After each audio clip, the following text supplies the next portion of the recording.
Hello, hello, hello, and welcome to the official Stockton Esports Podcast. Today, we are happy to announce that we have reached our 5th year of Stockton Esports being a program here at Stockton University, and we are so happy to announce that the podcast is back.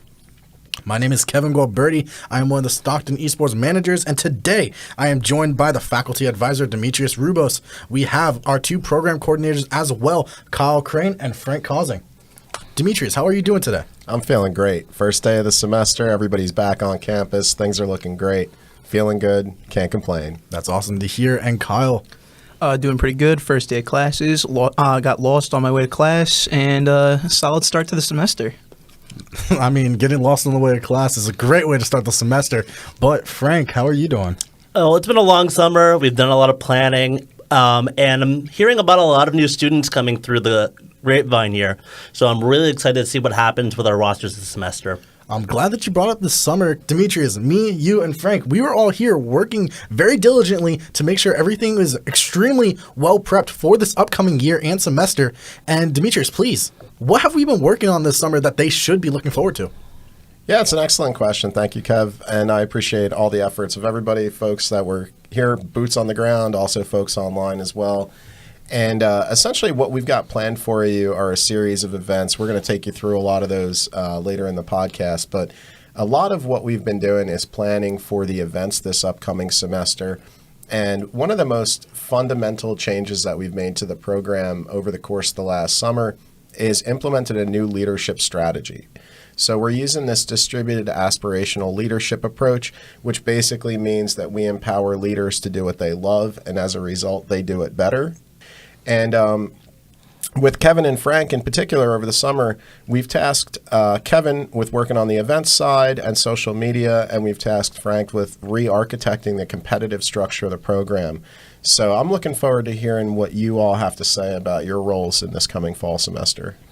I mean, the roles have been changing so much, especially in the collegiate scene. Everything is always changing as people graduate. But Frank, you are new to the program. You started last semester, the spring of 2023, and now you are our player development coordinator. Talk me a little bit through how that is going for you and what you're excited to see this upcoming semester.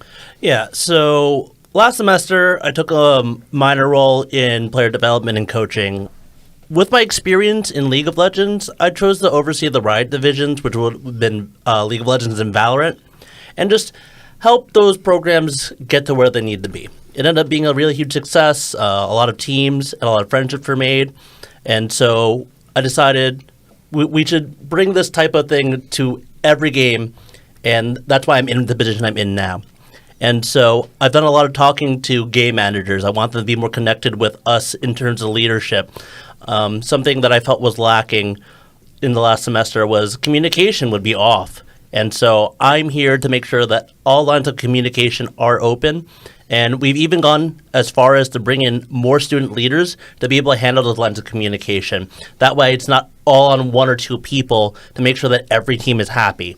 So that's really what I've been working on and developing. And then there's some stuff in the competitive side that we've been looking to refine and make sure that our teams are ready and able to participate in as many events as possible in this upcoming year.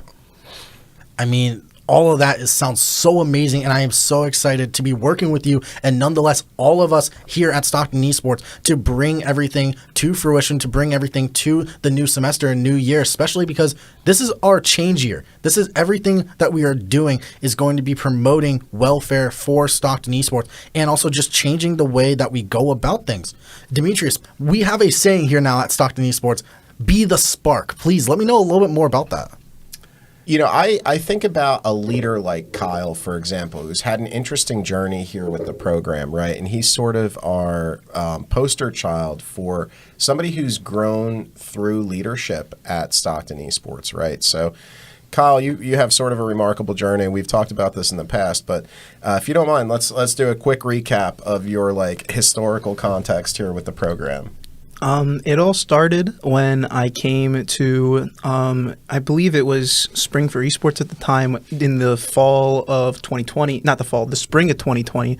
And originally I was going to join the Rocket League team, but I found out I was really bad at Rocket League compared to everyone else.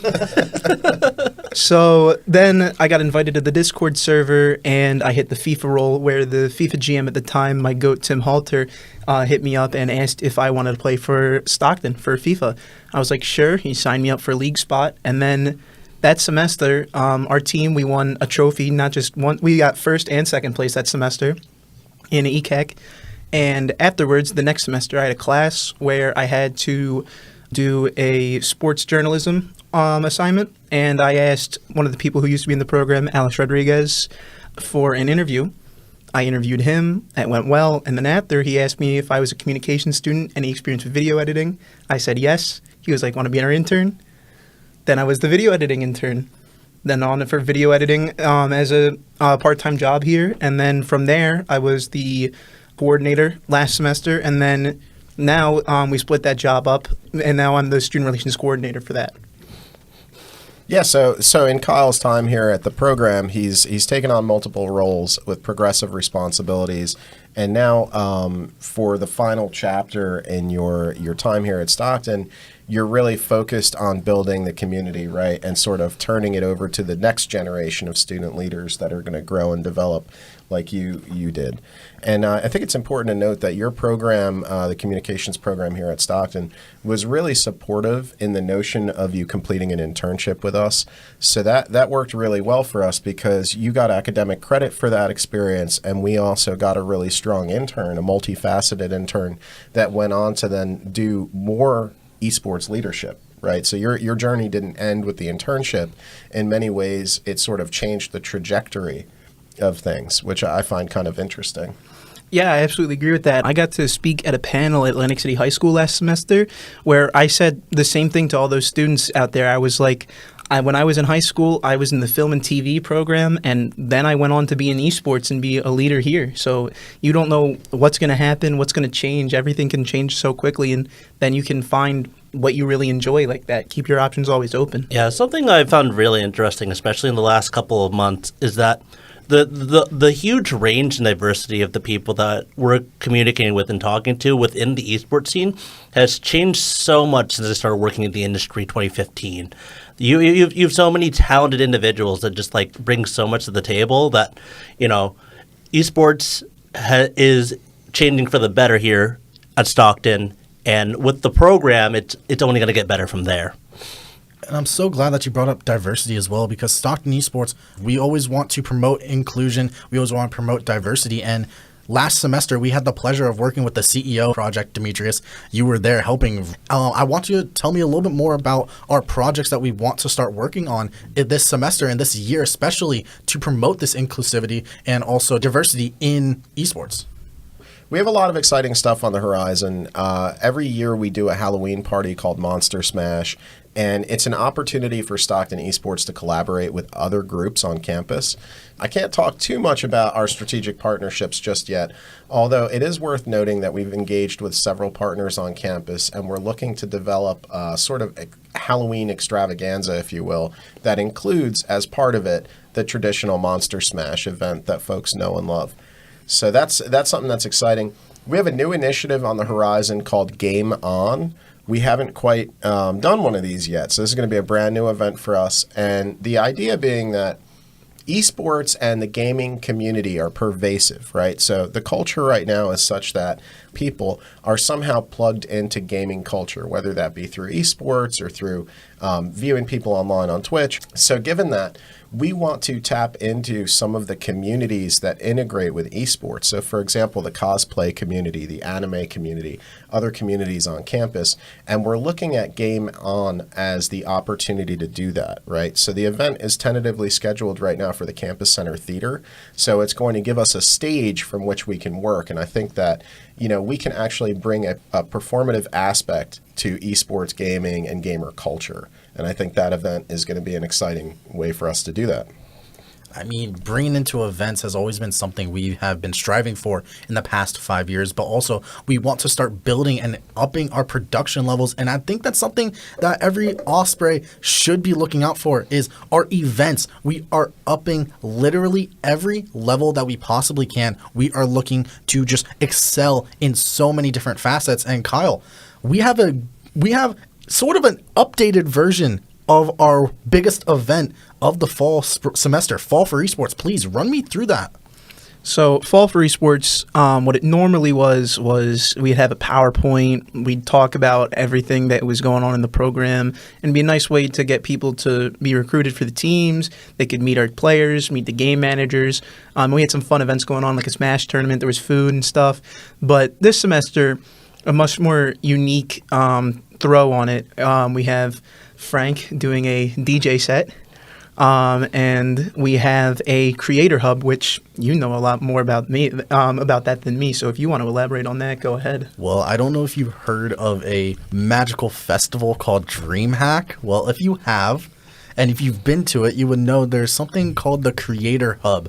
Well, we are bringing it to Stockton Esports, and we're bringing it to Stockton University in the main event room on September 18th from 6 p.m. to 10 p.m., and it's going to be so fantabulous. That's not even a word, but that's how expressionate and passionate I am about this project, because this Creator Hub is going to bring so many people together and highlight some of the creators that want to create content for Stockton Esports, that create content on their own for organizations, even just for personal projects that they want to work on. This is going to give them a platform that will be able to help them excel and use in even resumes or project videos to promote themselves. And this is something that I've been wanting to do for a very long time. And I am so happy, Demetrios, that you guys have let me bring this to light at Fall for Esports this year.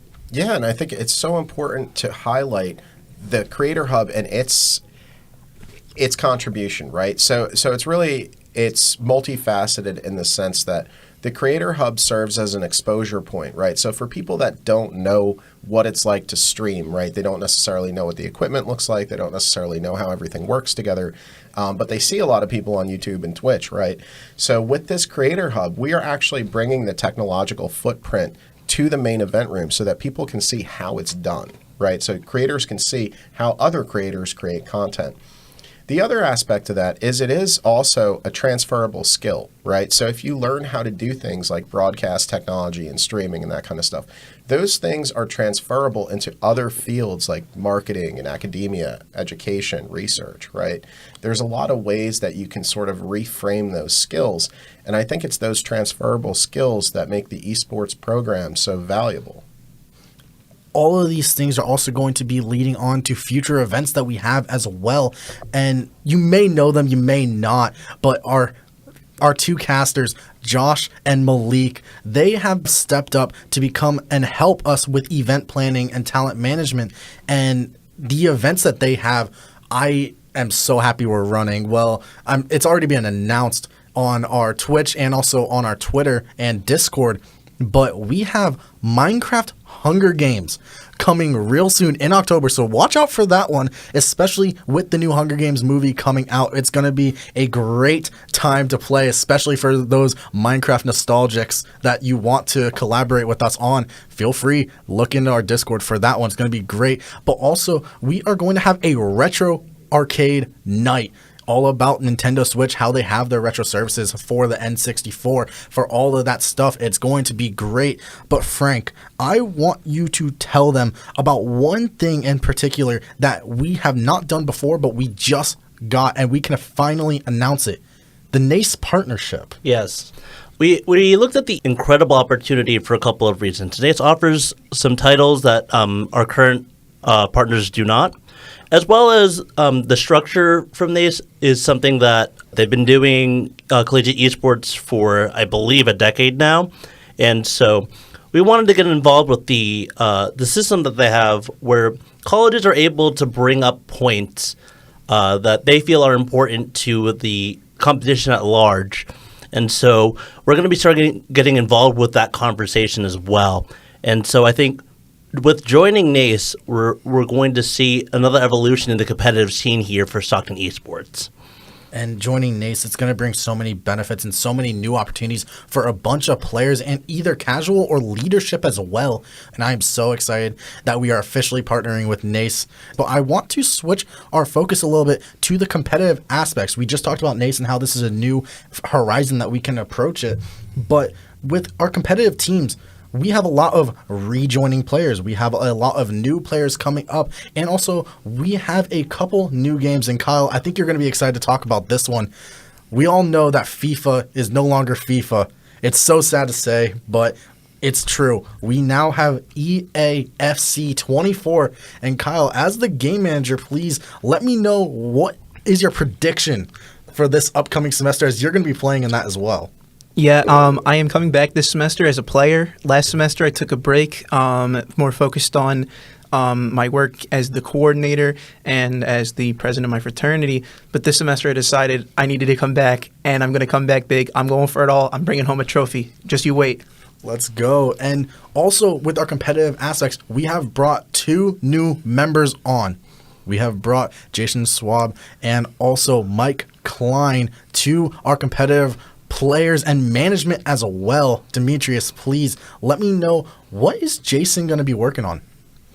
Well, I think he's going to assist on the competitive side, and really what we're looking to do is stratify our leadership so that people feel like they have somebody to go to, right? Not everybody is compatible. I'm not going to pretend that everybody is compatible, right? So given that we operate in a diverse community with a lot of different people, a lot of different perspectives, what we wanted to do was bring on leaders to help stratify the communication load, both in terms of scalability so that we can service the requests that we get, but also to provide conduits or pathways for people to have alternate means of communication with the esports administration so that it doesn't always rely on just one person, because if that one person is seen as a gatekeeper or seen as a problematic person, it's hard to then go to that person and expect results, right?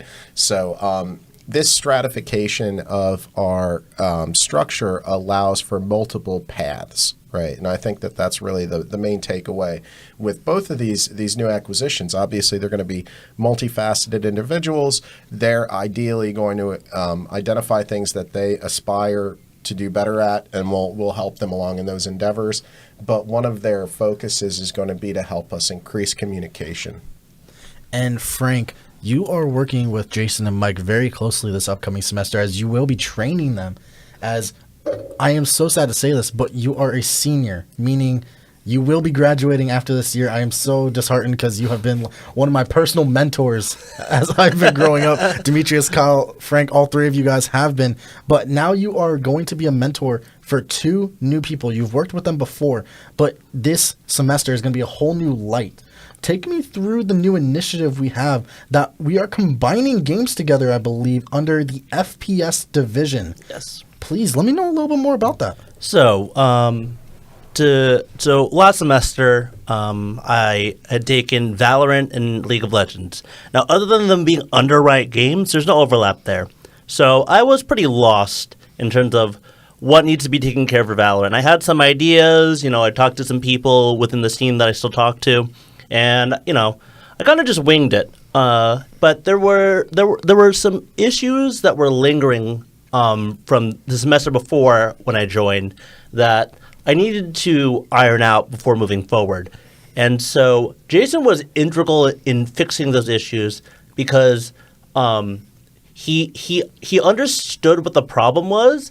And from his limited capacity, he was able to understand how to band-aid it. Not necessarily fix it, because it isn't his job as a player, right? He was a team captain at the time.